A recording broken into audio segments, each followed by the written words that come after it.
Mobile phone battery spot welding எதுக்காக அதை பண்ணுறோம் அப்படின்னு பார்த்தீங்க அப்படின்னா, இப்போ நார்மலாக ஒரு மொபைல் ஃபோன் வாங்குறோம் அப்படின்னா, அந்த மொபைல் ஃபோன் பேட்டரி வீக் ஆயிருச்சு, ஒரு குறிப்பிட்ட வருஷத்துக்கு அப்புறம் பேட்டரி வீக் ஆயிருது. ஸோ அந்த பேட்டரி நம்ம வீக் ஆயிருச்சு இல்லை வந்து டெட் ஆயிருச்சு அப்படின்னா புது பேட்டரி வாங்கி ரீப்ளேஸ் பண்ணணும். ஸோ அப்படி இருக்கும்போது இது என்ன பண்ணலாம் அப்படின்னா, இந்த ஒரிஜினல் பேட்டரியில் இருக்கக்கூடிய இந்த ஸ்ட்ரிப் கனெக்டரை நம்ம ரிமூவ் பண்ணி நம்ம புதுசாக வாங்கக்கூடிய பேட்டரியில் இருந்து அந்த ஸ்ட்ரிப் கனெக்டரை ரிமூவ் பண்ணிட்டு இந்த ஸ்ட்ரிப் கனெக்டரை அதில் ஸ்பாட் வெல்டிங், ஏன் சார் சால்டரிங் பண்ணலாமே, சால்டரிங் பண்ணுறது குட் மெத்தட் கிடையாது. இதுக்கு ஸ்பாட் வெல்டிங் நிக்கலை வச்சு தான் நம்ம என்ன பண்றோம், ஸ்பாட் வெல்டிங் பண்ண போறோம். ஸோ இந்த ஸ்ட்ரிப்பை எடுத்து அந்த பழைய பேட்டரியில, சாரி புதுசாக வாங்கக்கூடிய அந்த பேட்டரியில ஸ்ட்ரிப்ல நம்ம சால்டர் பண்ணி யூஸ் பண்ணா நம்மளுக்கு அந்த ப்ராப்ளமே வராது. ஏன்னா நம்மளுக்கு இதுல இருக்கக்கூடிய லெட் ஆசிட் தான் வந்து பாத்தீங்கன்னா நம்மளுக்கு வந்து வீக் ஆயிருக்கும், அதனால தான் சார்ஜ் நிக்காம இருக்கும், சீக்கிரம் வந்து ட்ரெயின் ஆயிருக்கும்.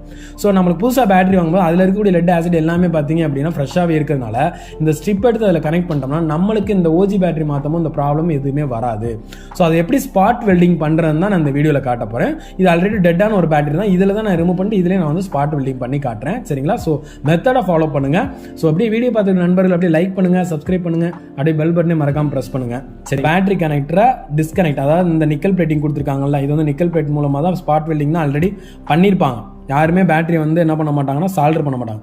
சார் நிறைய பேர் நினைக்கலாம் சால்டர் பண்ணலாமேன்னு, பட் அது வந்து மெத்தட் கரெக்ட் கிடையாது. ஸ்பாட் வெல்டிங் பண்ணணும், அப்போ தான் அதில் இருக்கக்கூடிய கனெக்டிவிட்டி நம்மளுக்கு என்ன ஆகும், இந்த பேட்டரியில் ஆகும். ஸோ பாசிட்டிவிட்டி எப்படி எடுக்கிறோமோ அதே ஸ்ட்ரிப்பில் நம்ம என்ன பண்ணணும், சால்டர் பண்ண போகிறோம். ஸோ நான் ஃபஸ்ட்டு என்ன பண்ணுறேன், இதை விட்டு நான் ரிமூவ் பண்ணிடுறேன். இந்த ஸ்ட்ரிப்பை வந்து வெளியில் எடுத்துட்டு மறுபடியும் இதே பேட்டரி வச்சு நான் என்ன பண்ணுறேன், ஸ்பாட் வெல்டிங் பண்ணி காட்டுறேன். சரிங்களா?